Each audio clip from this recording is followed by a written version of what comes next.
এই গাবলু চতো চতো চতো, কাকু চলো তো চলো।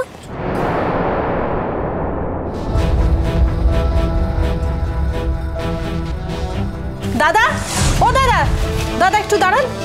কি খুঁজছেন বলুন তো আপনি?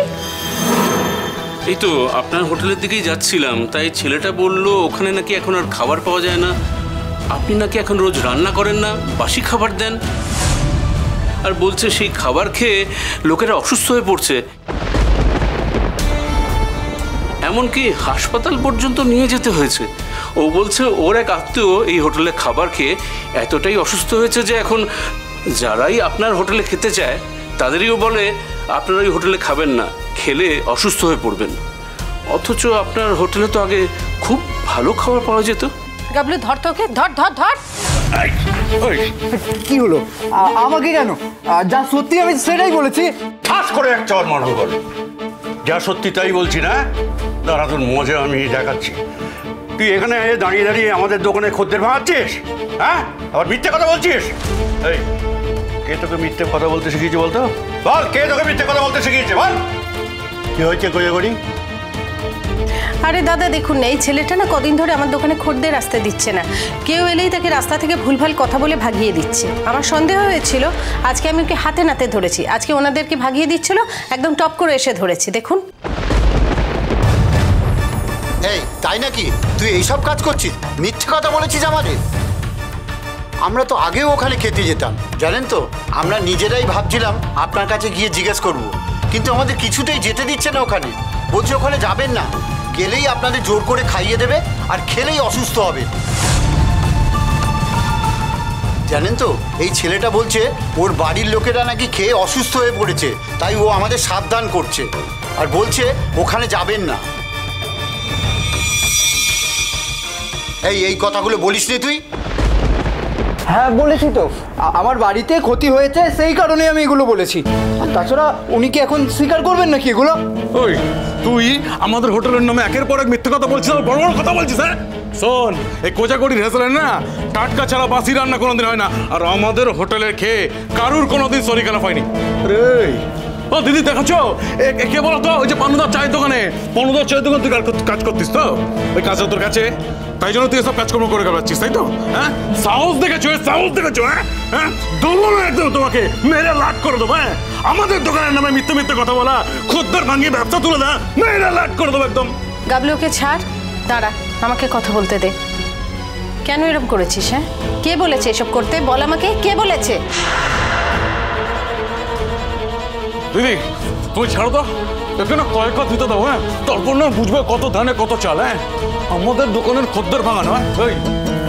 বল বল, তোকে কার হয়ে চুকলি করছিস তুই? হ্যাঁ কার হয়ে চুকলি করছিস তুই? বল। কত সাহস তোর? হ্যাঁ তুই এখানে দাঁড়িয়ে দাঁড়িয়ে মিথ্যে কথা বলছিস, আমাদের দোকানের লক্ষ্মী তাড়াচ্ছিস। খুব হিম্মত হয়ে গেছে, খুব হিম্মত হয়েছে। দেখবো কত বড় হিম্মত হয়েছে তোর। চল চল, তোকে আমি পুলিশে দেবো। চল। দেবো বললে হবে না কাকা। হ্যাঁ নিয়ে চলো পুলিশের কাছে নিয়ে চলো। বদমাইশ ছেলে কোথা করে, বদমাইশ ছেলে। হ্যাঁ আমাদের ব্যবসাকে লাটে তোলার ধান্দা তোর? হ্যাঁ আমাদের ব্যবসাকে লাটে তোলার ধান্দা? কিসের স্বার্থ তোর, কিসের স্বার্থ তোর? হ্যাঁ বল, তোর কাজের দরকার, তোর কাজের দরকার যদি ছিল তো দিদিকে বলতিস তুই। দেখেছো কিরকম মিথ্যা কথা বলছিল, আমাদের টুপি পরাবার চেষ্টা করছিল। এইটুকু ছেলে এর মধ্যে এত পায়তারা শিখে গেছো না? হ্যাঁ অন্যের বিজনেসের ক্ষতি করার চেষ্টা করছিল। আমি একটা কথা বলবো দাদা, আপনি আমার হোটেলে চলুন। এই কদিন হোটেলে কেউ আসছিল না, কিন্তু তবুও আমি অল্প অল্প করে রান্না করেছি। আর ধর্ম তো বলছে আমি কোনোদিনও বাসি খাবার রাখি না, রোজ টাটকা রান্না করছি। আজকেও করেছি, নষ্ট হবে বলুন? হ্যাঁ আপনি খিদের মুখে এসেছেন, খাবেন বলে এসেছেন, না খেয়ে চলে যাবেন তা কি করে হয়? আপনাকে পয়সা দিতে হবে না, আপনি আজকে খেয়ে দেখুন আপনার শরীর খারাপ করে কি না। কাল থেকে যখন আসবেন তখন পয়সা দেবেন। হ্যাঁ আপনারা চলুন। এই গাবলু, ওনাদেরকে নিয়ে যা, নিয়ে গিয়ে খেতে দে। আপনারা যান, আপনারা ঠকবেন না, আমি তো বলছি। আর তুই আমার ক্ষতি করার চেষ্টা করেছিস। হ্যাঁ তোর ব্যবস্থা তো আমি করব। শুধু ব্যবস্থা করবো বলে তো হবে না রে মা, ওকে নিয়ে যেতে হবে, ওকে থানায় নিয়ে যেতে হবে। বেশ করেছি, যা বলেছি সত্যি বলেছি।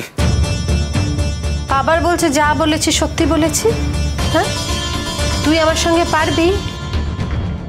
এই কেন এসব করেছিস? সত্যি কথা বল, কি হয়েছে রে? তোর কি এখানে কেউ আছে? আচ্ছা তুই সত্যি করে বলতো, তোকে এসব কে করতে বলেছে? হ্যাঁ, ওনার ছেলেই তো বলেছে।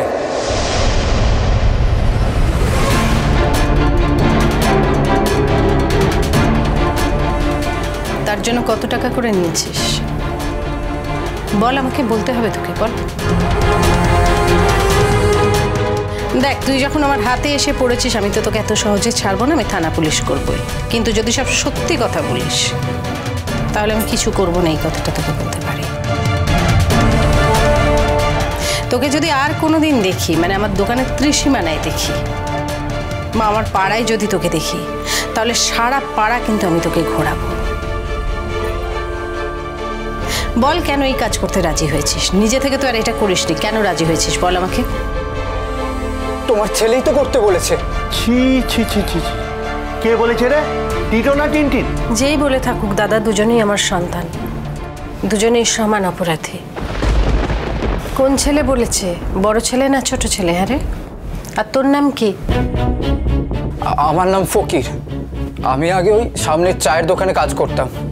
হঠাৎ করে আমার কাজটা চলে যায়।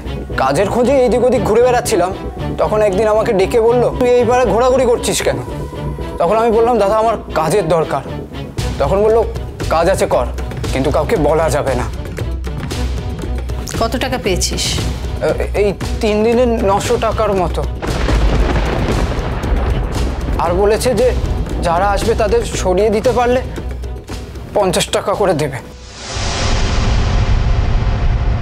ও, আমি তো শুনেছিলাম পার খদ্দের 50 টাকা, তাহলে সেটা নয়। খারাপ তো পাসনি, 3 দিন এমনি এমনি লোকের ক্ষতি করে 900 টাকা পেয়ে গেলি তাহলে। হ্যাঁ, দেশের কি কাল হলো বলতো মা? কি কাল হলো? এই ছেলেটা কোথাও কাজ খুঁজে না পেয়ে এসেছে, এই কাজটা করে বসলো। ছি ছি ছি ছি ছি ছি, দেশের তরুণ সমাজের এই হাল। আচ্ছা, এদের হাতে কি আমরা দেশের ভার দিয়ে যাবো? এসব বলে আর আমাকে লজ্জা দিও না।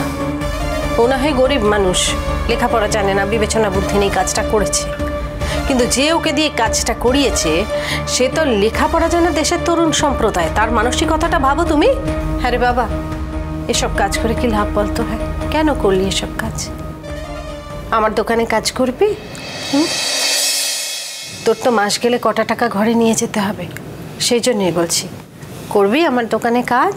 সংসার ঘিরে মানুষের ক্ষতি করছিস, আরে লজ্জা করে না? এটা বুঝিস না যে মানুষের ক্ষতি করলে নিজের ক্ষতি হয়? আজকে যে আমার ক্ষতি করছিস, এ থেকে যে তোর ক্ষতি হতে পারে এটা তুই বুঝিস না? বেশ, হয়তো তুই ভেবে দেখিস নি, কিন্তু এখন থেকে তো ভাব। টাকা আমার দিকে, আমার দোকানে কাজ করবি বাবা? তুমি আমাকে কাজে রাখবে? আমি তো নিজে থেকেই বলছি, তুই কি আমায় বলেছিস? করবি কিনা বল? করবো। বাড়িতে না খুব অভাব, আমি কাজ না করলে বাড়ির লোকের মুখে খাবার উঠবে না। তাহলে এরকম বদবুদ্ধি মাথায় এলো কেন বল? হ্যাঁ, যে মানুষের ক্ষতি করব। এই ক্ষতিটা করে তুই কি করতে পারতিস? এই ক্ষতিটা তোর সারা জীবন মাথায় করে বয়ে নিয়ে বেড়াতে হতো। দোকানটা যদি উঠে যায় তাহলে তোর কি লাভ হবে বল? অথচ তুই তো এই দোকানটায় কাজ করে 2 পয়সা রোজগার করতে পারবি। তোর মতো আরও ছেলেরা আছে যারা 2 পয়সা রোজগার করে। 2 লোকই যদি দোকানটায় কাজ করে তাহলেও তো তাদের পরিবার চলে, তাই না?